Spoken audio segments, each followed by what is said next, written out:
hati yang lapang. Ini yang harus kita miliki lebih dahulu. Baru nanti akan menyusul kepada poin yang ketiga, kedua, dan selanjutnya. Sebab kalau hati sudah terisi dengan jiwa yang lapang, seluruh persoalan insya Allah akan bisa kita atasi dengan sebagaimana mestinya. Yang kedua sekarang, tanda orang bahagia menurut baginda Nabi, markabun syariah. Orang bahagia itu kata beliau punya kendaraan biar cepat asal lancar. Artinya kemana dia mau pergi mudah. Apa maksud hadis ini? Kalau kita kaji lebih dalam, kendaraan itu kan alat transportasi. Transportasi tidak lain adalah usaha memudahkan komunikasi. Pindah dari situ kepada teori bahwa manusia adalah zon political, makhluk bermasyarakat yang tidak bisa memenuhi kebutuhan hidupnya secara sendirian. Kita memerlukan keberadaan orang lain dalam kehidupan ini. Untuk memakai baju saja kita sudah perlukan petani yang tanam kapas, pabrik yang memintal kapas jadi benang, pabrik yang menenun benang jadi kain, sampai kepada mesin jahit, sampai kepada tukang jahit. Itu cuma untuk memakai pakaian saja. Tidak seorang pun di antara kita yang sanggup memenuhi kebutuhan hidupnya secara sendiri. Kita perlu orang lain. Maka kebebasan dalam arti mutlak, kebebasan tanpa batas, itu tidak mungkin ada dalam kehidupan. Karena kita mengadakan yang disebut interaksi sosial. Setiap kegiatan kita tentu melibatkan orang lain. Menurut kita barangkali kita bebas jalan di jalan raya semaunya, tapi orang lain berkendaraan pun merasa bahwa ini ada juga jalan haknya, dan begitu selanjutnya. Oleh karena itu, maksud dari kendaraan yang cepat ini adalah khulata'uhu ma'as solihin. Lingkungan pergaulannya terdiri dari orang-orang soleh. Pergaulannya luas. Kemana dia pergi ada temannya. Kesulitannya ada tempat dia cerita. Dan kesulitan kalau sudah diceritakan kepada orang lain, taruh kata orang itu tidak bisa menolong, namun menceritakannya kepada orang yang kita percayai, kan paling kurang sudah mengurangi beban jiwa, mengurangi tanggungan batin, merasa masih ada tempat kita cerita. Maka lebih baik orang awam yang mau bergaul ketimbang orang setengah alim tapi ngunci pintu. Sebab nantinya akan timbul sikap picik, cupik pandangan, dan tidak luas menghadapi kenyataan dalam kehidupan ini. Namun yang harus kita garis bawahi, pergaulan memang mesti luas. Namun jangan sekali-kali lupa bahwa pergaulan sangat besar pengaruhnya dalam ikut membentuk kepribadian manusia. Sehari-hari bisa kita bilang, kalau kita dekat sama tukang minyak wangi, sekalipun nggak dibagi minyaknya, baunya tentu dapat. Betul? Betul. Tapi dekat sama tukang elas, walaupun nggak kena apinya, asapnya mesti kena. Kalau Syauqi mengatakan lebih jelas lagi, man asyaral asrafa asya musyarrafan wa muasyiral anzali ghairu musyarrafin.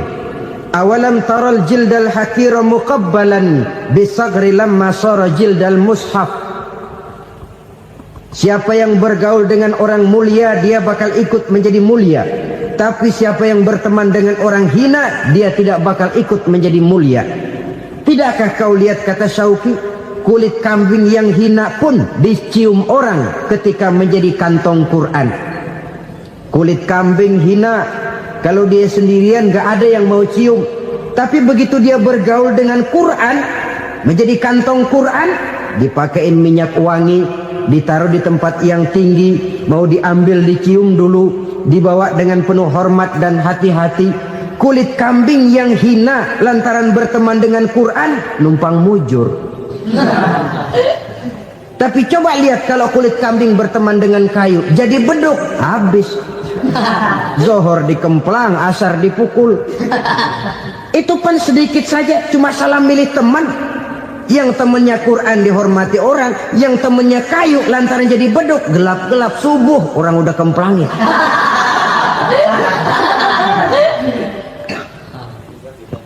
Maka terutama kepada adik-adik remaja yang masih mencari identitas diri, yang ibarat kaset masih kaset kosong, mudah diisi oleh apapun, pandai-pandailah memilih teman dalam bergaul.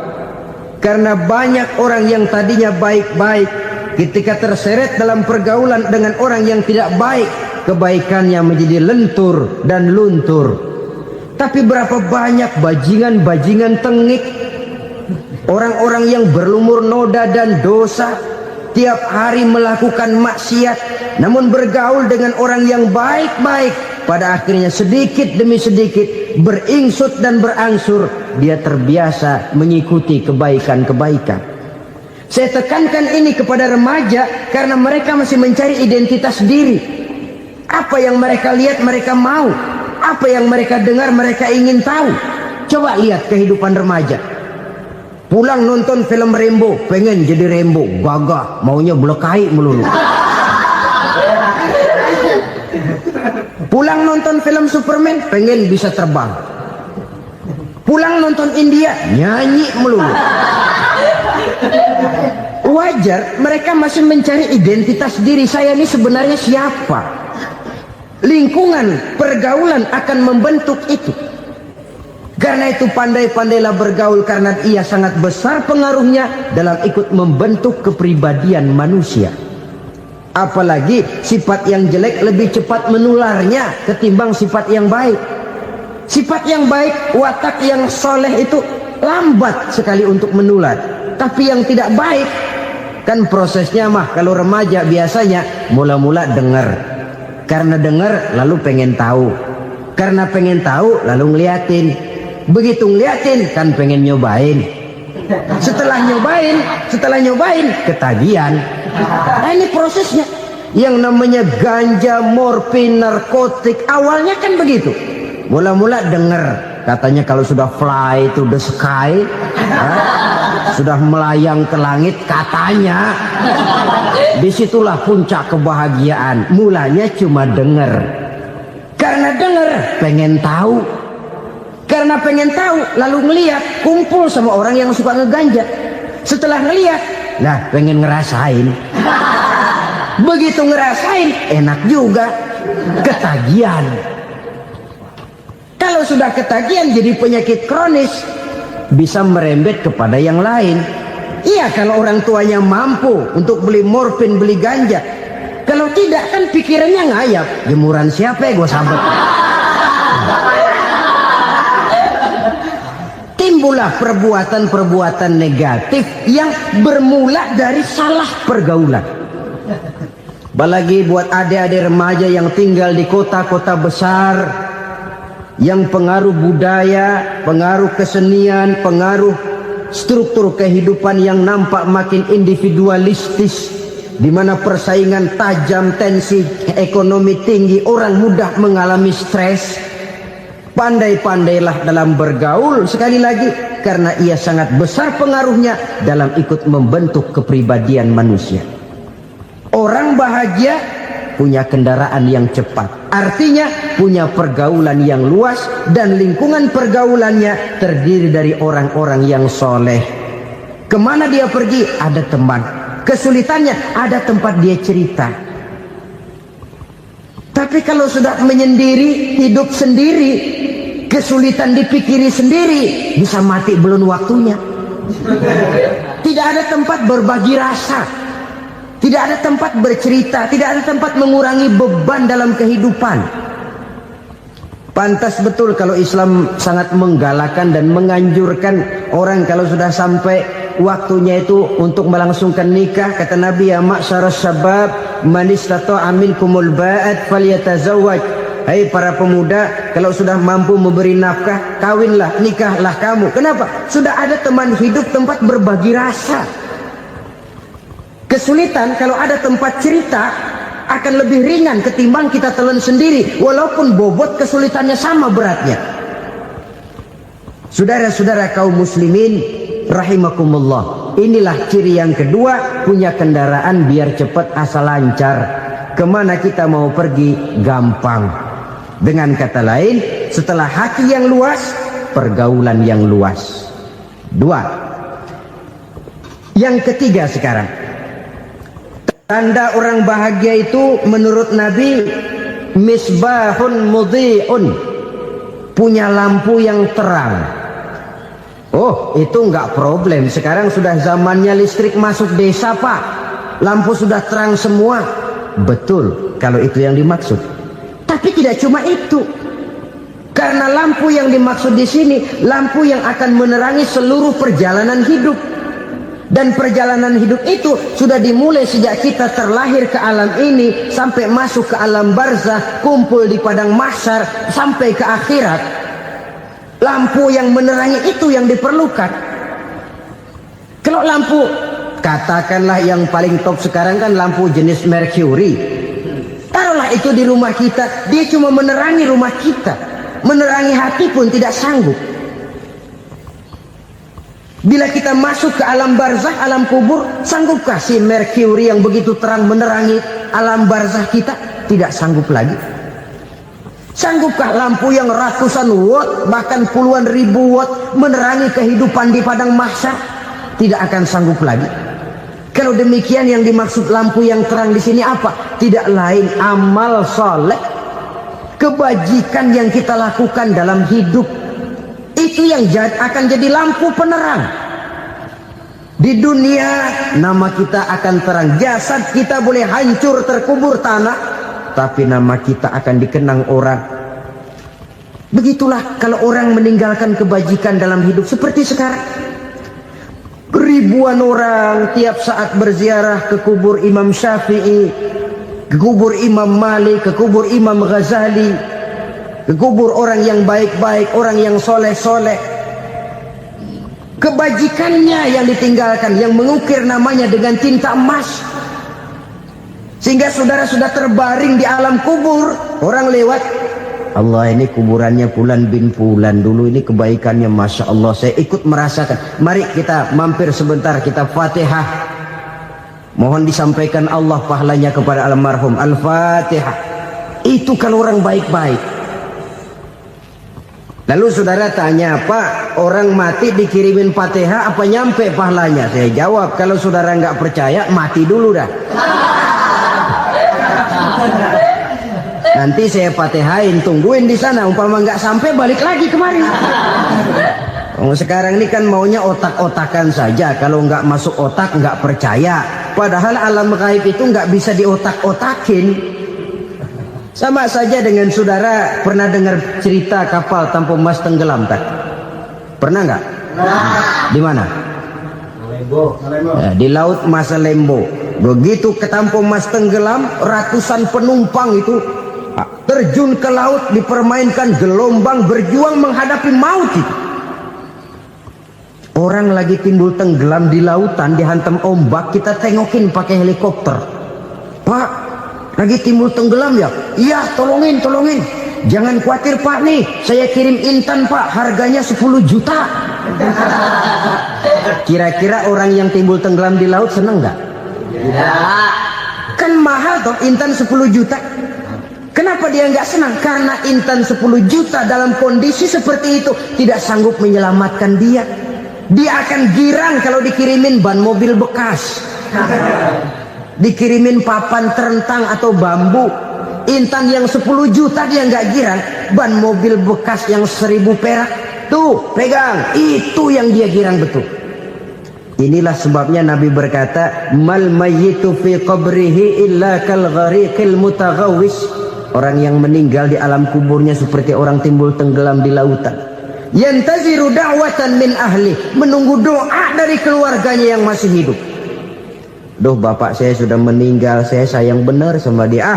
Kirimin kulkas ke kuburannya Itu sama saja dengan tadi orang tenggelam di lautan dikirimi intan yang harganya 10 juta, tidak sampai. Begitulah kalau kebajikan yang kita tinggalkan dalam hidup, sudah mati pun kubur kita masih diziarahi orang. Tapi Tapi kalau jahat yang kita tinggalkan, boro-boro lah orang mau doa lewat dekat kuburan kita juga serem. Tuh bajingan no, dulu mati dipendem di situ tuh. Jangan lewat situ, ntar kesurupan, jangan. Lewat saja orang ngeri. Konon lagi membacakan Fatihah dan mengirimkan doa. Hidup pada hakikatnya adalah kesempatan untuk berbuat baik. Maka sekali kesempatan itu diberikan, manfaatkan dengan sebaiknya. Sebab kesempatan kedua tidak akan pernah ada. Kesempatan berbuat baik di sini, di akhirat sudah pembalasan namanya. Sekali kesempatan itu dicabut, dia tidak akan pernah dikembalikan lagi. Kata Iqbal, hidup tidak mundur ke belakang, Bung. Berhenti diinjak orang, mundur hancur. Tidak ada kata mundur dalam hidup ini. Berhenti diinjak orang, mundur kecebur. Tidak ada kata lain. Harus maju dalam kehidupan, dalam artian yang positif. Hidup adalah kesempatan untuk mengumpulkan kebajikan yang sebanyak-banyaknya. Di situ nilai daripada manusia. Sekarang ini memang nggak kelihatan kok, orang yang banyak pahala sama yang banyak dosa nggak kelihatan kok. Barangkali kalau habis bikin dosa palanya pada benjol, mungkin orang takut sama dosa. Tapi sekarang sama saja, orang yang banyak dosa dengan yang nggak banyak dosa jalan bareng dari belakang, sama, nggak kelihatan beda. Tapi ada waktunya di mana pahala memegang peranan, di mana dosa diperlihatkan. Sama saja kalau kita bawa mobil siang, lampu kan nggak begitu berfungsi. Apa lalu bilang, alah ini lampu berat-beratin, copot-copotin aja dah. Tidak perlu begitu. Kenapa? Pada suatu saat malam senja akan datang. Bila matahari terbenam, senja pun datang, gelap mulai merayap, disitulah baru terasa perlunya lampu. Pahala begitu. Sekarang orang yang nggak ada pahalanya nggak kelihatan dalam kehidupan. Tapi pada suatu saat senja kehidupan akan datang. Ajal merenggut nyawa, malam merayap, dan hidup mulai diliputi kegelapan di alam barzakh. Dikala itu kalau nggak punya lampu, alangkah malangnya kita. Sebab amal yang baik, kata Nabi, di alam barzakh itu akan diciptakan menjadi perempuan yang cantik menemani kita. Amal yang jahat akan menjadi orang yang paling jelek nemenin kita. Udah di tempat gelap yang nemenin jelek.